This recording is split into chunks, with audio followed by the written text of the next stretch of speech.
Okay, good afternoon, ladies and gentlemen. Welcome to IISS. My name is Nigel Inkster. I'm the Director for Transnational Threats and Political Risk here at the Institute, and it's my great pleasure to chair this session.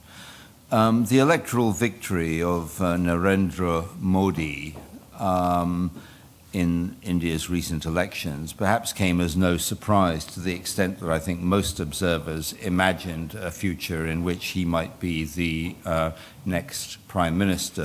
But I think few analysts anticipated the scale of a victory which has left him able to govern without the need for coalition partners.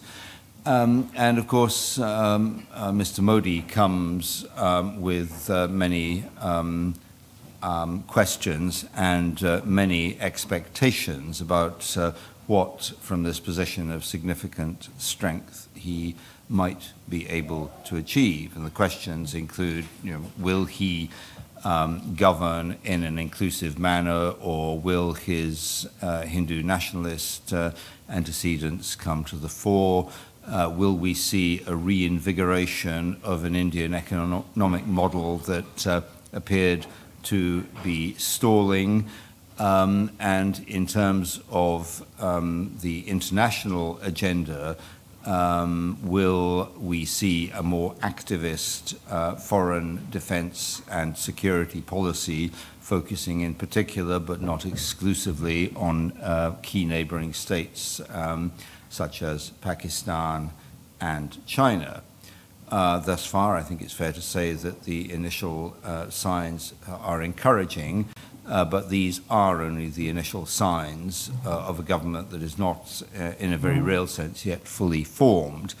And now I think is a good moment to take stock and to begin to ask ourselves what is actually realistic to expect from a new Modi administration, particularly in the security, defense, and foreign policy arenas. And I'm delighted that my friend and colleague, Rahul Roy Chowdhury, our senior fellow for South Asia, has managed to make time to give us his take on what it would be reasonable to expect. I don't think Rahul needs much in the way of introduction for most people in the audience. He is quite simply a world-class expert on these issues. And without further ado, I'll turn the floor over to you, Rahul.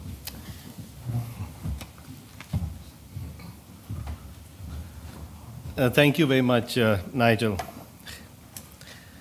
For the next 20 to 25 minutes, I plan to speak on India's new government of Prime Minister Narendra Modi, and at this very early stage, trying to analyze some preliminary indicators of his key foreign and security policy priorities. But foreign policy issues can only be properly seen in the context of India's new and changing domestic, economic, and political environment and its challenges. And I would therefore like to make 3 points on this before turning to foreign policy. My first point is that this is the first time in 30 years that India has a prime minister who actually wanted to become prime minister. And I say this seriously. The reason is that we saw in Narendra Modi's unprecedented nomination by his party, the centre-right Bharatiya Janata Party, as its prime ministerial candidate for this election, as well as we saw this in his presidential-style campaign in the world's largest parliamentary elections. In contrast, India's prime ministers in the last 30 years have either not been formally endorsed as prime ministerial candidates by their respective parties or emerged as a lower common denominator of fractious coalition politics, or were an accident, possibly. But why is this important today? Simply for the fact that I believe this will primarily be a Narendra Modi government, not principally a BJP one. My sense is that Prime Minister Modi's personality and character will define India's politics and policies in the next 5 years. We will not have seen this since Indira Gandhi's premiership over 30 years ago. Modi's style of functioning will also be very different from Atal Bihari Vajpayee's premiership of previous BJP-led governments. While we have gradually begun to see Modi's vision of India expressed through the Indian President's speech to the opening session of both Houses of Parliament on the 9th of June and Modi's own maiden parliamentary speech 2 days later, we still await the full details and the small print on these issues. But it is early days. We are only in the 4th week of Modi's 5-year term. The budget session of Parliament next month and next year's budget in February 2015 will give us a better sense of how Modi seeks to implement his priorities. Nonetheless, this is helped by Modi's decisive electorate mandate, winning an absolute majority of 280 of the current 540 seats in the Lok Sabha, the lower house of Parliament, the first by any single party in 30 years, with the tally increasing to a total of 334 seats with partners in the National Democratic Alliance coalition. My second point is that New Delhi is not Gandhinagar, the capital of Gujarat, where Modi was chief minister for nearly 13 years. In India's federal structure, Modi, as chief minister of Gujarat, had authoritative decision-making and implementation powers over law and order, police, healthcare, transport, land policies, etc. But as prime minister in New Delhi, he does not have executive decision-making power over states, although he clearly has the ability to influence through the disbursement of funds. This will be a challenge for Modi in 2 ways. Firstly, a total of 20 of India's 29 states are run by non-BJP, non-NDA coalition partners.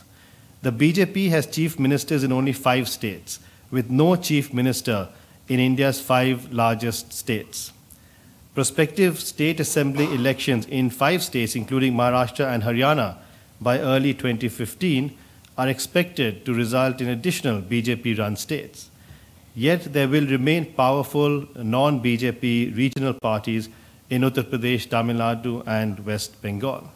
Secondly, while Modi has a majority in the Lok Sabha, this is not the case in the upper house of Parliament, the Rajya Sabha, where the BJP has only 46 of the 250 seats, increasing to 59 with the NDA, but well short of the halfway mark. A majority in the Rajya Sabha is essential to ensure the smooth passage of key legislation. Also, a 2/3 majority is required in both houses of Parliament to ensure constitutional amendments, including, for example, the introduction of the crucial goods and services tax, the absence of which results in the description of India being one country but many markets.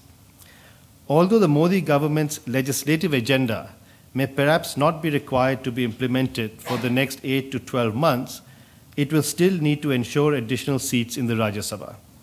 This could well take place in the next 2 years after winning several state assembly elections. But Modi would still need to reach out to non-BJP and regional parties outside the NDA to ensure his priorities of economic development and good governance. While he has talked of cooperative federalism, it remains to be seen how this will be implemented. And this brings me to my third and final point on domestic issues. The key to the success of Modi's government will be 3 things: implementation, implementation, and implementation. India's problems are well known. There is no need to reinvent the wheel on forming cabinet committees or high-level task forces to find out what they are. Economic development and domestic governance are the clear priorities, including food inflation, with onion prices now rising to over 40 rupees a kilogram, creation of jobs, with 11 to 12 million new jobs required every year for a fast-growing, largely young population, and investment for infrastructure development.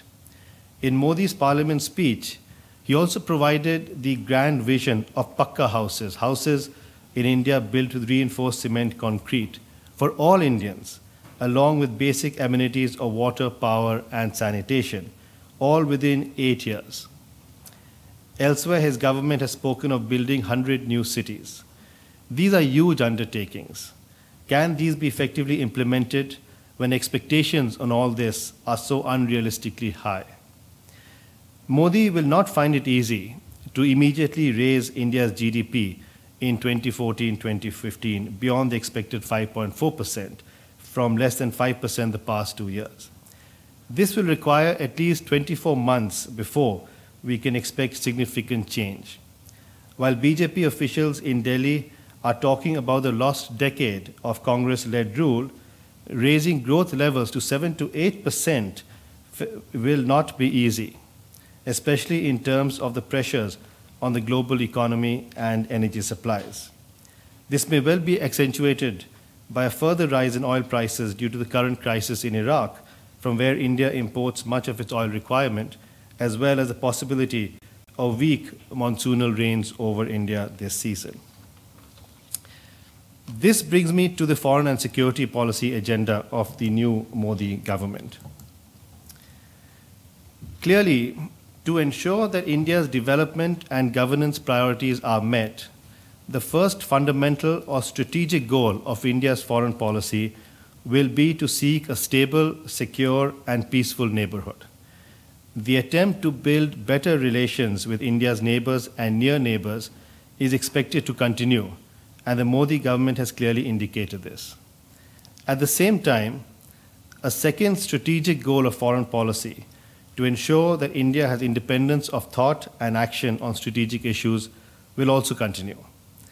Although we may hear less of non-alignment and strategic autonomy, the former will still be useful to generate votes on multilateral issues, and the latter will prevent India's participation in any military alliance against any other country or grouping.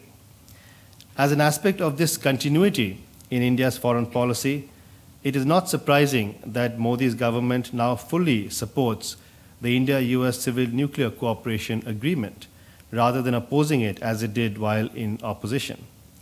Indeed, it now officially seeks the operationalization of international civil nuclear agreements and the development of nuclear power projects for civilian purposes.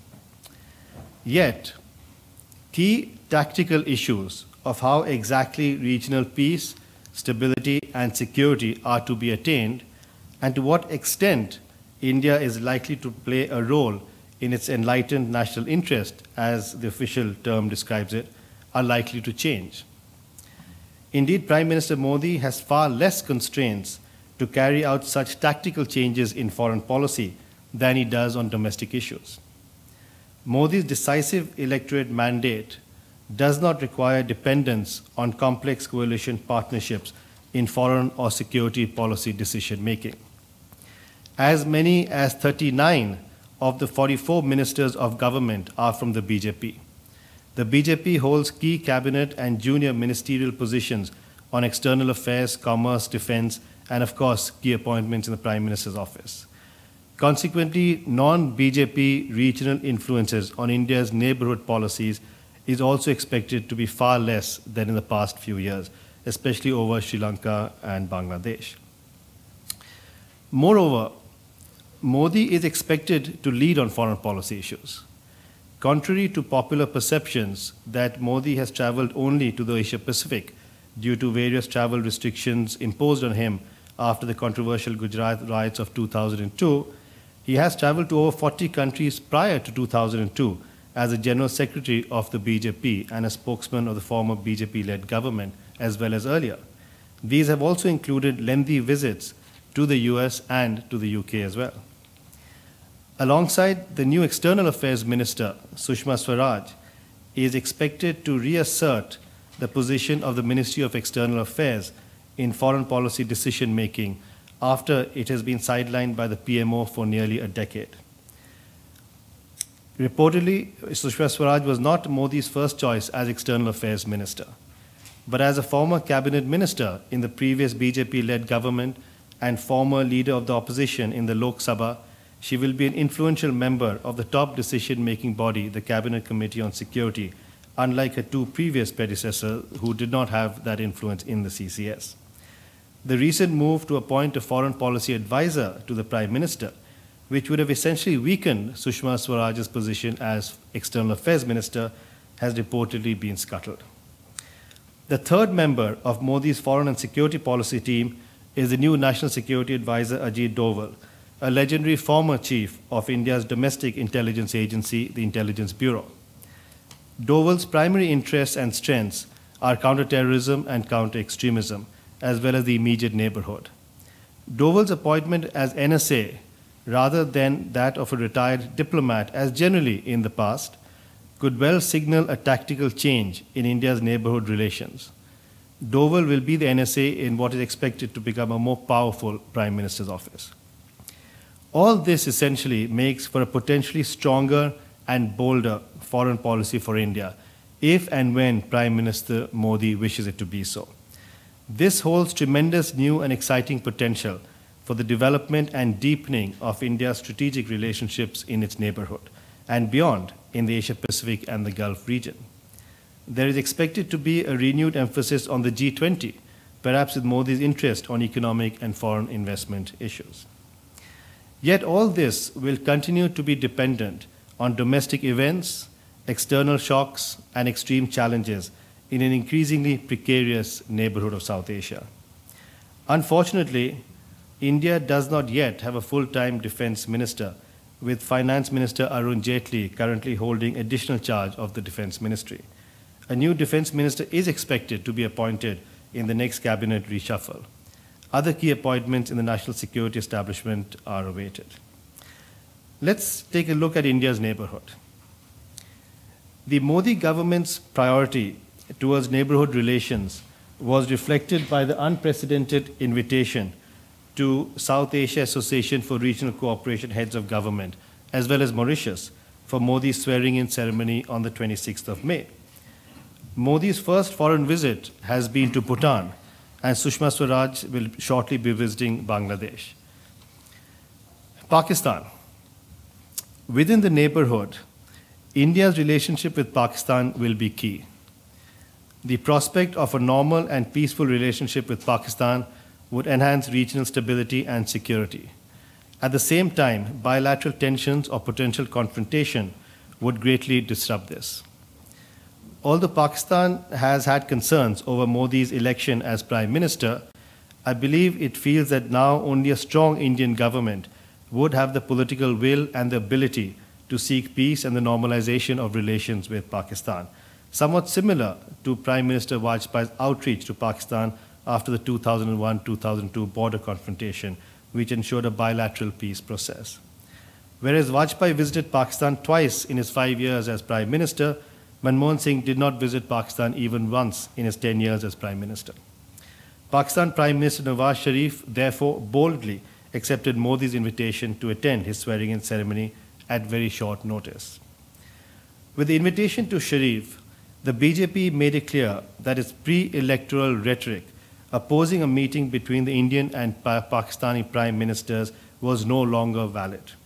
Indeed, it was ironically the Congress party that opposed the first Modi-Sharif meeting on the grounds that talk and terror do not go together. The first meeting between Modi and Sharif in Delhi the day after the swearing-in ceremony was not expected to be substantive. Yet, it is expected nonetheless to shortly lead to a meeting of the two foreign secretaries in an attempt to resume the stalled bilateral dialogue. In a notable development, Sharif did not mention the Kashmir dispute in his press statement in Delhi, nor did he meet with representatives of the separatist Kashmir Hurriyat group. At the same time, Pakistan's reciprocal offer of the non-discriminatory market access to India has been postponed. Yet, in a reminder of the worsening regional security environment, a terror attack on the Indian Consulate General in Herat, Afghanistan, took place on the 22nd of May, 4 days before Modi's swearing-in ceremony, which was fortunately foiled. If the terrorists had succeeded in holding the Indian Consul General and other diplomats as hostages, it would have had a hugely negative impact on regional security. Fortunately, the attack ended before any Indian diplomats were injured or killed, with all 4 terrorists killed by Indian guards and Afghan security forces. Interestingly, although President Karzai publicly stated that the India targeting Pakistan-based Lashkar-e-Taiba terror group was involved in this attack, there has been no official response on this from the Indian government. An Indian aid worker is also currently being held hostage in Afghanistan. During the Indian electoral campaign, there were strong anti-Pakistan comments from BJP candidates, but not Narendra Modi.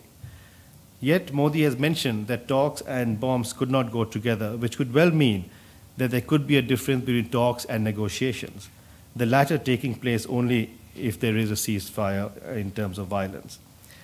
This also appears to be linked to an effective ceasefire on the line of control in the disputed Kashmir region, whose severe violations over the past 2.5 years have been blamed by both countries on each other. Will Prime Minister Modi therefore make a bold and decisive outreach to Pakistan like his predecessor Vajpayee, or will it be a series of confidence-building measures to ensure a minimal level of normalcy sufficient for the implementation of India's domestic agenda? Can and will Sharif be in a position to deliver, given his own very serious domestic challenges and constraints? Will Modi appoint a new special envoy to Pakistan to succeed the special envoys in the past? For Modi and his national security establishment, what exactly does zero tolerance against terrorism and extremism, as declared in the President's speech, actually mean? What will be its implications if there is another Mumbai-type attack by Pakistan-based militants? Lots of questions, but very few answers at this stage. Yet Modi's first foreign policy challenge is currently emerging from an unexpected quarter: the events in Iraq, where 10,000 Indian expatriates are based, and reportedly this morning 40 Indian workers have been kidnapped. Afghanistan post-2014 is also expected to provide another foreign policy challenge to Modi. Modi's government will have to decide the nature and manner of India's presence in Afghanistan after the withdrawal of NATO ISAF combat forces at the end of this year. In a worst-case scenario, could there be any red line on India's policies towards Afghanistan in terms of the existence of possible anti-Indian terror camps in the country? Could New Delhi see Afghanistan developments more or less through the prism of Pakistan than before? What would this mean? Alternatively, could India and Pakistan formally talk about Pakistan? At this stage, again, the answers aren't very clear. Before I end, a note on China. Perhaps the real foreign policy challenge for Modi's government in the next 5 years will come not from Pakistan, not from South Asia, but from China. In his electoral campaign, Modi talked tough on China, criticizing its mindset of expansion when he was visiting the Indian Northeast, disputed by China. China's recent assertiveness on the line of actual control, dividing the two countries, is expected to be a key element of Modi's defense policy. This could lead to greater focus on the infrastructural development of the Indian Northeast. Perhaps not surprisingly, a former army chief is now the lead minister for the Northeastern development in India. A buildup of Indian naval forces and capability is also expected to take place, with Defense Minister Jaitley recently stating that maritime security is a top priority for the government. It was no coincidence, therefore, that Modi's first official visit outside Delhi last week was to go aboard India's largest aircraft carrier, the Vikramaditya, in the Arabian Sea. But at the same time, Modi could seek greater Chinese investments into India, which have been blocked in the past for security reasons, including in information technology and port infrastructure. This could favorably also influence Indian investment into China. Yet, there are influential voices within the RSS arguing for Modi to revisit India's China policy in a harsher manner. In an unprecedented manner, Tibet's Prime Minister in exile, Lobsang Sangay, was in this official photograph. He's a person on the extreme right, along with SAARC leaders. His presence would simply have been unthinkable in the previous UPA government, his presence in the swearing-in ceremony. In this context, there continues to be tremendous expectations on Modi's planned visit to Japan soon. On the US, Modi has publicly stated that relations should not be impacted on the basis of personality, having been denied a visa from the US.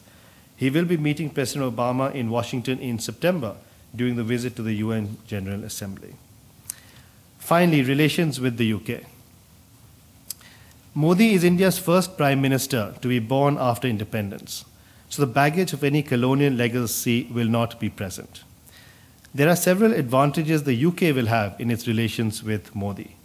These include the UK's lead role in the EU outreach to Modi as early as October 2012, when the British High Commissioner to India, James Bevan, first met Modi in Gujarat, followed by the visit of the Foreign Office Minister Hugo Swire to Gujarat in March 2013. The lifting of the EU-UK travel ban on Modi again is another positive development, as well as the influence of the vibrant British Gujarati community, which helped fund Modi's electoral campaign. Yet at the same time, the UK will be increasingly competing with the Modi government's new and potentially emerging strategic partners, including Japan, Israel, and Singapore, alongside the US, Russia, and France. UK-India divisions on regional policy post-2014 Afghanistan could also sharpen. Nonetheless, the opportunity for a UK-India game changer in their relationship still exists, but this will need to catch Modi's imagination, whether on economic, defense, or security issues. To conclude, in foreign policy terms, I believe Modi's government has far less constraints than on domestic policy issues. This provides tremendous potential for the development of strategic relations and a stronger and bolder foreign policy approach. But this will essentially have to flow from India's domestic environment, economic growth, and governance. We will need to see if bold approaches in foreign policy and neighborhood policy particularly can be made within a precarious regional security environment. This will primarily be based, I think, on a sense of ruthless pragmatism in India's policy towards the neighborhood and beyond. And we should also, I believe, expect surprises from Modi's government in foreign policy, tactically but not strategically. Thank you.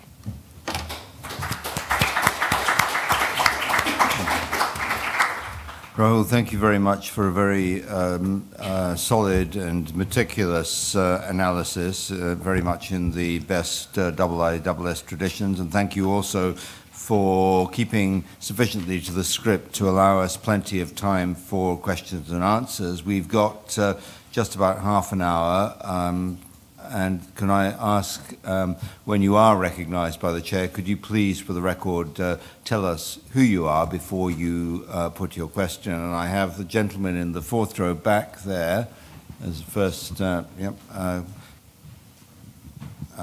Okay, if you keep your hands up. Dr. Gautam said World Hindu Economic Forum. Just one correction, if I may, in an otherwise splendid, comprehensive talk in such a short span of time. There were no contributions, financial contributions from here.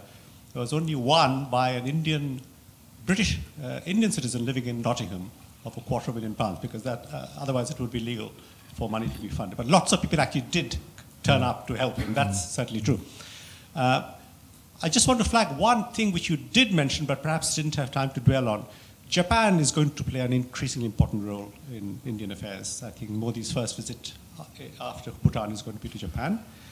Israel also is going to become an extremely privileged partner, and if you look at the Israeli press, they are talking about that already.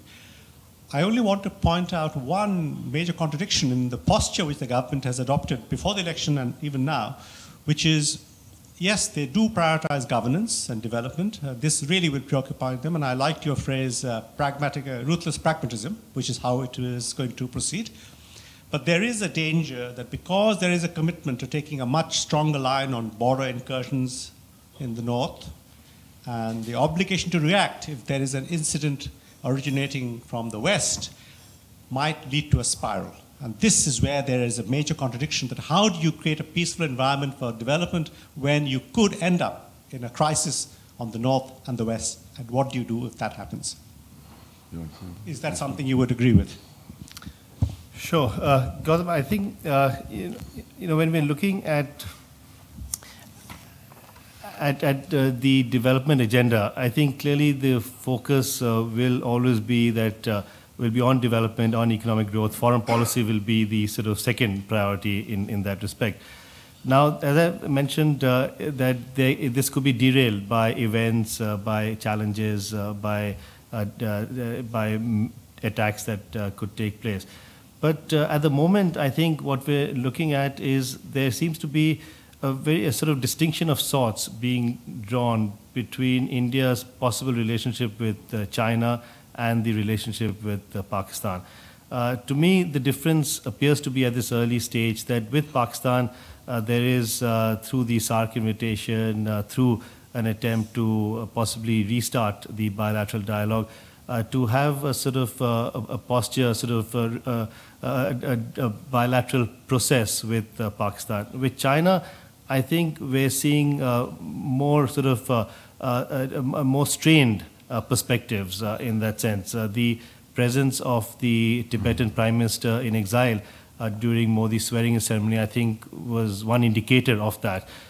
The sense that Japan, we'll have to see what happens with Prime Minister Modi's visit to Japan, but essentially, if there is a resumption of a quadrilateral type sort of a relationship or naval exercise as has happened several years ago, that will be a key indicator of how this is going to play out. So on one hand, my sense is that there is a sort of a difference in perspective in how India will be looking at Pakistan and China, where the concern from Pakistan is much greater in terms of the potential disruption of Indian economic development and growth. With China, it may well be more longer term, but we'll have to see how diplomatically that is defined. Okay, the gentleman in the second row there. Thank you, Rahul. My name is Prashant Barua, lecturer in law, also associated with the Bangladesh Studies Center in the UK. Prime Minister Modi was favoring the greater voice of the states in foreign relation before the election. And also from your keynote speech, we heard that now there's a chance or there is an opportunity that the central government will easily overcome the provincial opposition in defining the foreign policy. Do you see it will have an reflection on West Bengal's huge opposition on the land boundary treaty and the Tista water record that is long been pending, and even Chief Minister of West Bengal refused to accompany Prime Minister Manmohan Singh in 2012, only to refrain from signing that treaty. So do you think actually there will be a quality change in relation between central government overcoming the provincial opposition, defining the relation with neighbors, particularly in Bangladesh? Thank you. Thank you. My sense is that there will be less of an impact of regional politics on the central government's foreign policy, including towards Bangladesh. As you're aware that in the UPA government, Prime Minister Manmohan Singh was very keen to move forward in signing the Tista water agreement, but also in the exchange of enclaves. But this did not take place for two reasons primarily. One was that West Bengal Chief Minister Mamata Banerjee opposed it vehemently, refused to accompany him to Dhaka for the prime ministerial visit, but also that the BJP was also in opposition in terms of the exchange, of the enclaves. Now, the influence that Mamata Banerjee will have on Modi on this issue, I think, will have decreased. But the question is, to what extent will the local sort of BJP in West Bengal that has done better in the last election than ever before, what sort of pressure will they impose on Narendra Modi at the center? We're still early days, but I think I would welcome the fact that Sushma Swaraj is going to be traveling to Bangladesh, and I think the intention is very clear, not only to signal politically, but also substantively to see how to sort out these issues.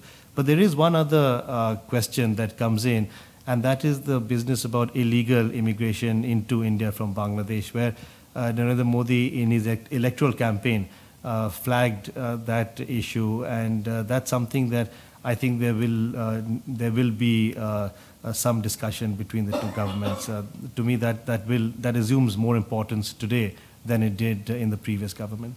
There are some activities already in Assam visible. Okay.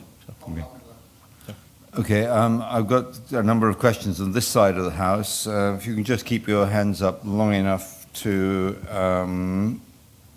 enable me. Take the gentleman in the second row there first, please. Yep, we've got thank you. Everybody else. Right.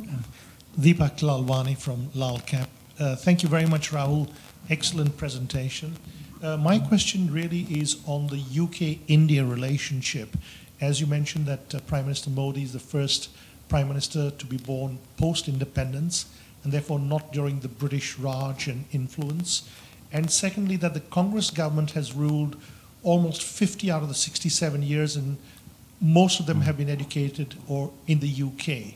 I mean, Dr. Singh, 10 years, Prime Minister, educated here, as the other Gandhi family. How do you think that would affect the special relationship that Britain thinks it has with India? Mm-hmm. Thank you. No, my sense is that we are going to be looking very much at Modi government, whether it is in terms of domestic policy, whether it is in terms of foreign affairs. Whereas the UK over the last few years may not now be one of India's top 5 strategic partners, for example, there are also other countries now emerging, I think, with this government. Israel is one which I suspect will become more important, just in terms of if you look at what happened with the last BJP government and the first and only visit of an Israeli Prime Minister to India during that time, the defense and security relationships as well. So my sense is that it's going to be increasingly complicated for the UK to be able to ensure a strategic, truly substantive strategic relationship with India, unless there are developments or factors that catch Modi's imagination as Prime Minister. And I think that is key. I would still believe that there could be a sort of a tremendous sort of swing in substantive terms in the bilateral relationship.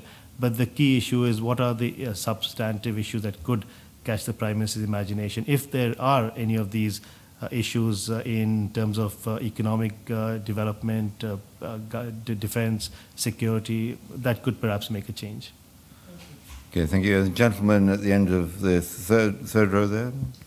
I'm sure we'll have plenty of time for everybody. So, Dr. Walter Ladwig, King's College. Rahul, excellent presentation. I'm wondering, on the defense side, do you foresee this government actually appointing and fully empowering a chief of the defense staff who actually sits above the 3 service chiefs and carries out the role as the government's principal military advisor? My sense is that it will not do this. And the reason is that even when we had the last BJP government, BJP-led government, there was a proposal, as you're aware, to have a chief of defense staff. But my sense then and now is that there is still no consensus on a CDS among the 3 services, and also between the civilian officials and the political leadership and the military. So these differences continue, the dissonance is there. So I would be very surprised if we will have a CDS who, in the original idea of a CDS structure in India, would still be a 4-star military officer. Along with the VCDS, there would be a 5-member Chiefs of Staffs committee in terms of voting on these issues. But I don't think that this is going to change the current state of affairs. Okay, and we'll go now to back to this side. Kiran Hassan in the front row, please. Kiran Hassan, Rahul, excellent presentation as always. My question is regarding Pakistan. I mean, the domestic security situation in Pakistan is extremely precarious. And I was wondering, what does it mean for the NDMA status for India? I mean, would the Indians be still comfortable, would this government be still comfortable in trading with Pakistan, even if the situation, which is, I mean, most of the urban centers are on high alert and so on and so forth. So do you think that the Indians are going to wait for Pakistan's security situation to calm down a little bit for the NDMA status, or do you think that they would still go on? Thank you. My sense is that the NDMA issue is still an important one for the Indian government. It's still keen to be provided the NDMA status in a reciprocal manner. But unlike the previous government, I don't think this government is going to be waiting for it in that sense. I mean, I think it will move on to other aspects of the agenda. It would feel that even though the NDMA, NDMA has been approved since 2011 December and hasn't been delivered, I don't think it's going to be waiting for delivery in that sense. The view would be, I suspect, that the economic relationship is important. I think that builds into what Narendra Modi is looking at, developing and deepening the economic and the stability in that relationship. But the key difference is that it's not going to be, from the Indian side at least, a primary focus, where it may well have been given a higher priority in the previous government. That's my sense at the moment. Okay, thank you. And then the fifth row at the end there, please, the gentleman there.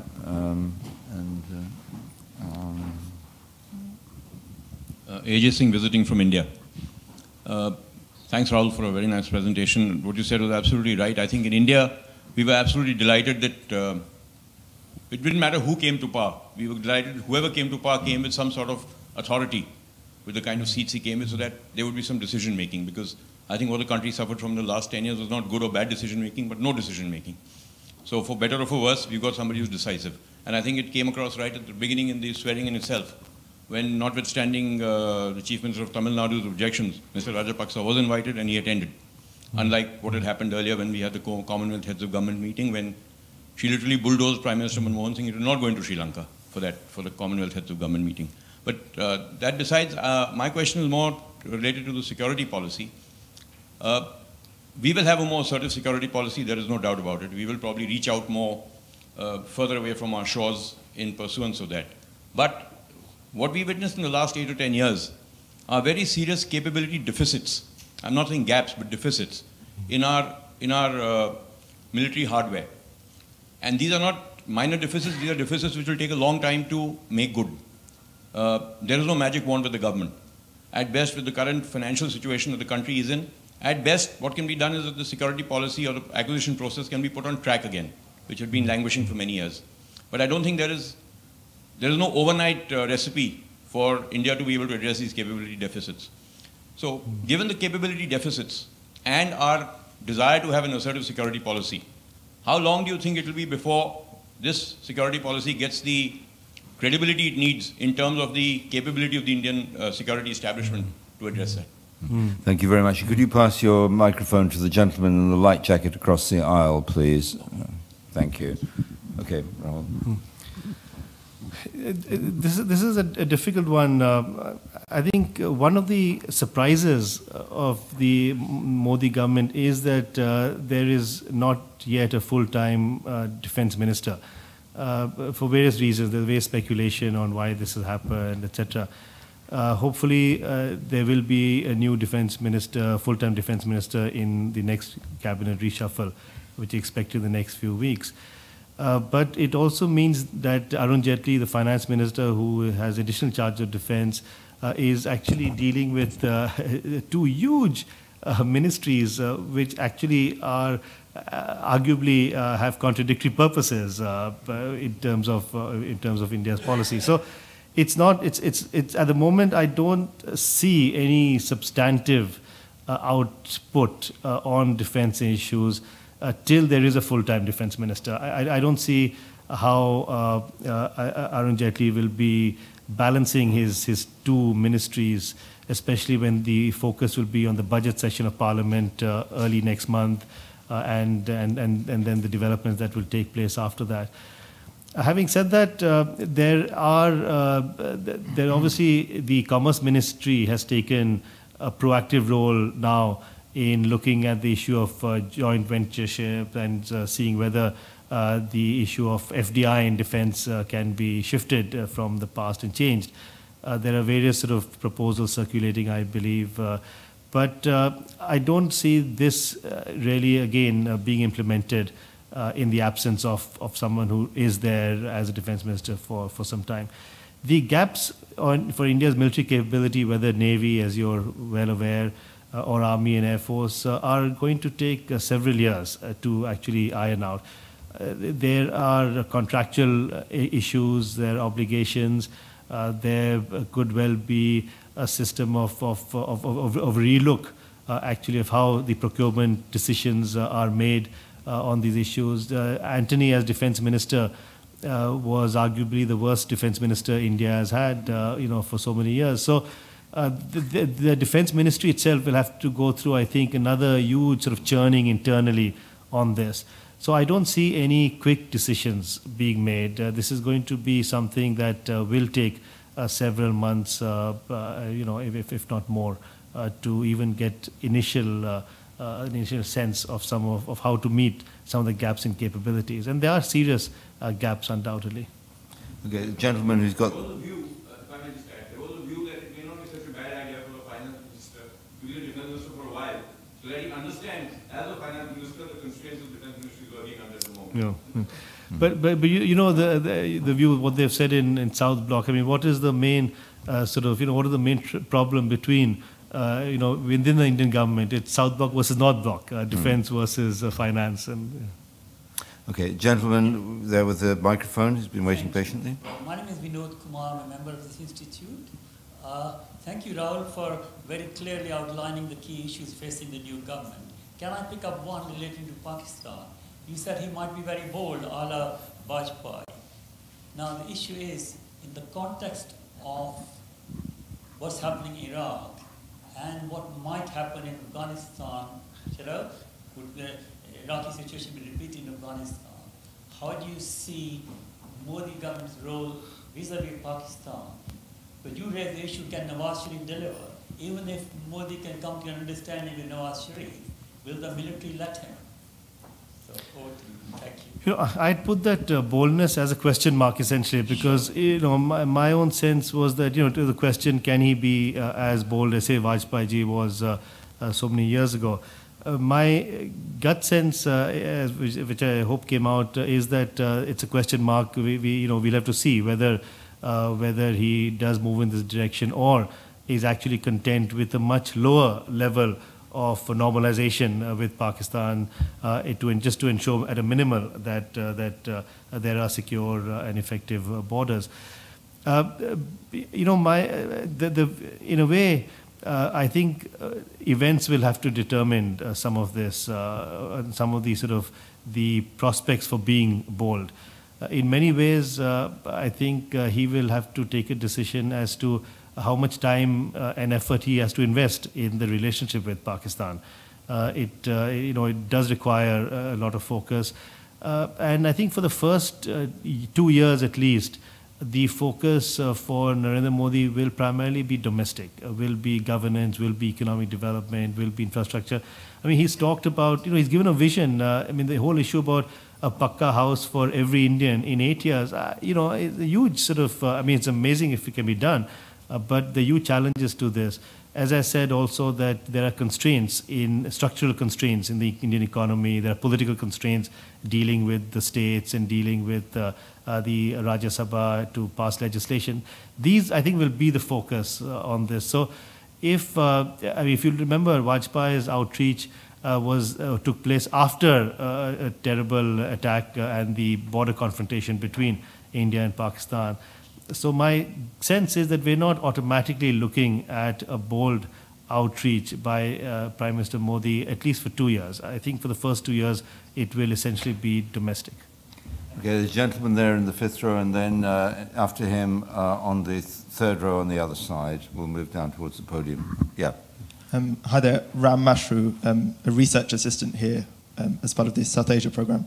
Thank you for your presentation, Rahul. I had a question about the intersection between domestic constraints and foreign policy. You mentioned that the Ministry of External Affairs will grow more assertive under Modi, but famously, or rather infamously, the Ministry of External Affairs operates under many constraints. It's understaffed, it's overworked. Officials there are said to operate under a great deal of autonomy.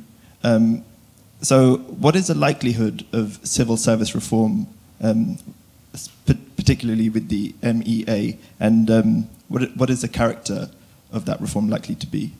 Thanks. Sure. The reason I said this was that what we've been seeing in the last few years is really a sort of marginalization of the Ministry of External Affairs on policy decisions and formulation of policy decisions. I think the issues you raised on capacity and the size and ability of the MA, still remain as key issues. But to me, the key difference will be the role that the Ministry of External Affairs will have on these foreign policy decision-making process. That I think will change, and I think change for the better. In a way, it's always been awkward that in certain cases the foreign ministry in the last government did not have the final word on some of these issues, whereas the Prime Minister's office did.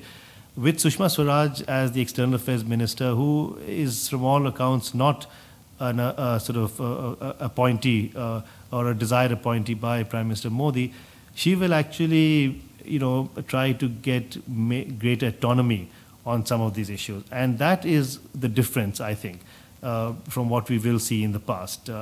And along with this, I think would be the role of the National Security Advisor and the ability of both Sushma Swaraj and Ajit Doval to work effectively together, possibly in sort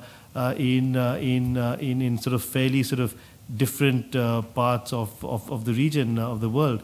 We'll have to see how that operates, but that could be one way where there could be a far more effective foreign policy, MEA role in foreign policy decision making than in the past, which would be a welcome development.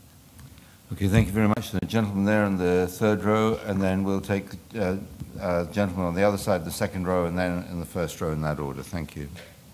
Okay. James Chirian Kandit, Institute of Commonwealth Studies. Thank you, Rahul, for setting out the context within which Prime Minister Modi will have to operate, both domestically and in foreign affairs. But you started out by making the point that this was the first Prime Minister who wanted to be Prime Minister in 30 years. And I wanted to focus more on the Modi, the man, in terms of how he comes to foreign affairs. Because there are several interesting things about the background. And this is the first Prime Minister of India who has not been to college. He is, not only does he not share the kind of educational background abroad like the members of the Nehru-Gandhi family did, but he comes and while he has, as you pointed out, had an exposure to the outside world, the nature, the quality, and the depth of that exposure, I think, is something we need to focus on, especially in terms of relationships with foreign leaders, the dynamics of that interaction. While he has, he's not necessarily very comfortable in speaking in English, so I think he'll rely much more on interpreters. No other previous Indian Prime Minister has done so in that sense. They have tended to converse in English with foreign leaders. And his first speech abroad in Bhutan, he spoke in Hindi, while previous Indian Prime Ministers spoke in English. So I want you to say something more, if you can, about how the nature of the personality might flavor how foreign relations are conducted. The other point I want, which is related to that, is given that kind of background, the scope for inputs into the policy process from advisors in government, within the Ministry of External Affairs, and also within the BJP and the RSS, and the Indian diaspora indeed, with whom Modi has built good contacts over a decade or more. I think, if you could say something more about these areas, that means. Okay, then we'll take the last three questions together. So the middle of the second row and then the first row, please. And given that we're coming close to time, could I enjoin you both to be brief? Thank you. Yes, Peter Asprey, member of the Institute.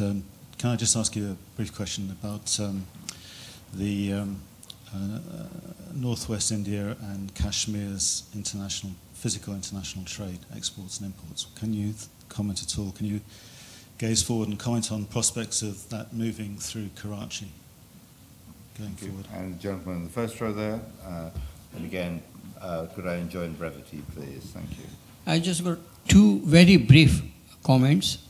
One is, I think in the West, I haven't seen any comments which reflect the change in the attitude of Indian people. It's the Indian people who have become very nationalist, especially educated and young ones, during last 3 or 4 years. So in my opinion, any future government in Delhi, they will have to respect opinion, increasing number of Indians, and they will have to be more nationalist. Number 2, Mr. Modi is very pragmatic. Ahmedabad, Gandhinagar is my family town. I met and known Mr. Modi since before he was the Prime Minister of Gujarat. So superficial comments about his nationalist, etc., I think they will be disproved. Thank you. I mean, James' point, you're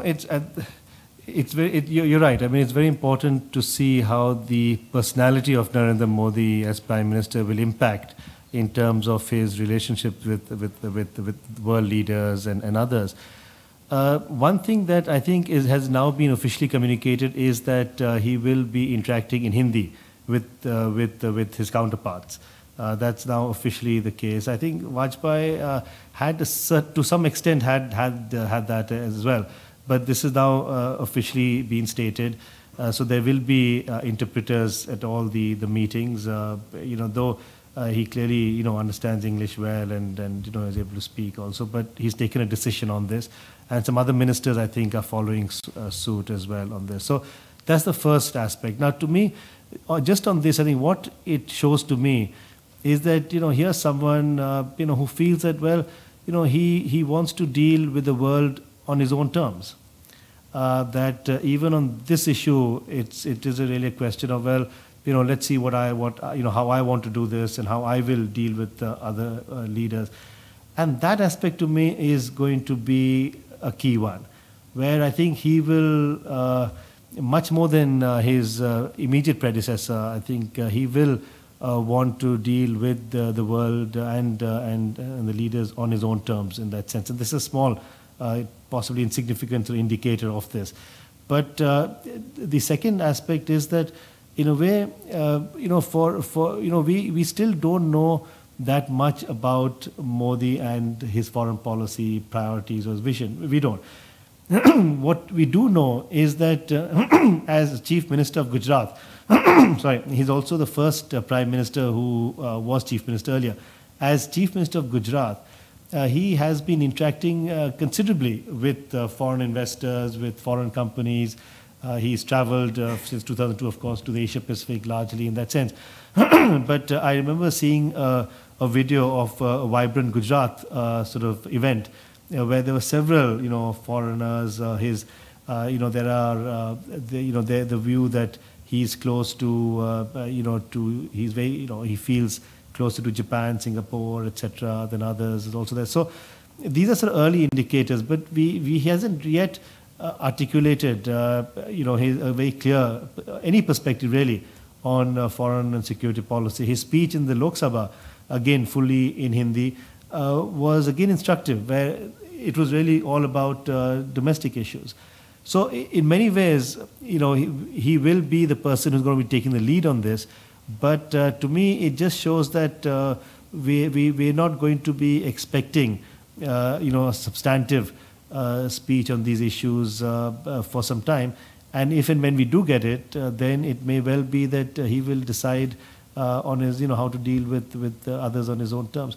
In terms of the non-resident Indians, I agree with you. I mean, the BJP, the overseas BJP has, has had very strong linkages in the past, in different countries and with Prime Minister Modi and the BJP party organization in India. Though there has been an unfortunate incident in the past when the BJP appointed a special envoy for Indians in the US. And if you remember, that was a disaster because that individual then clashed with the Indian missions, diplomatic missions in New York and the embassy in Washington, and it wasn't clear who was, the real ambassador in many ways. So my sense is that he may want to avoid something like that. That may not be there, but clearly the presence of overseas Indians will become a greater factor for this government. In terms of Kashmir and trade via Karachi, I'm just not sure. As far as I'm aware, there is very little intra-Kashmiri trade in that sense. Some of it has been disrupted over the last few months, but there is also a larger sort of India-Pakistan trade, but that's beyond Kashmir. So, and I'm just not sure about Karachi and The third point about Hindu nationalists, etc. I think in many ways, I think the emergence of Prime Minister Modi demonstrates the vibrancy of India, where you have someone who used to sell tea on railway stations in India. Going from one platform, one railway station to another on the train. And that itself is remarkable. I think no one could have expected that to happen. It has happened. That is the key. There is also the Gujarat issue, the controversy over Gujarat in 2002. There's been a Supreme Court investigation that has exonerated Modi from any culpability. A lower court has supported this. But I think it's important to realize that these issues will continue to be discussed in terms of Modi's foreign relations. And I think we shouldn't try to ignore these issues. In the last few weeks, I've been in Bahrain and Singapore giving talks and interacting with various communities on these issues. And in both countries, there have been people who've come up and in the audience who've said, well, how are we going to deal with the Prime Minister whom we don't know very much about, where there is this controversy. So I think it's very important at an early stage to realize that there will be questions asked. It's not going to go away in that sense, but the Prime Minister will be judged as Prime Minister of India now, not as Chief Minister of Gujarat. Okay, well, Rahul, thank you very much. Unfortunately, we've reached our allotted time, and while it is very much the case that we're looking through a glass darkly at a phenomenon that is still in the process of taking shape. It's equally clear from your comments that we're looking at a potentially significant new force in Indian politics and potentially a new kind of Indian politics with some uncertain implications. But through your presentation and the question and answers, you've given us perhaps the best steer anybody could about the kind of directions this phenomenon might go in. And I would like to invite all of you to join me in thanking Rahul for a very good presentation.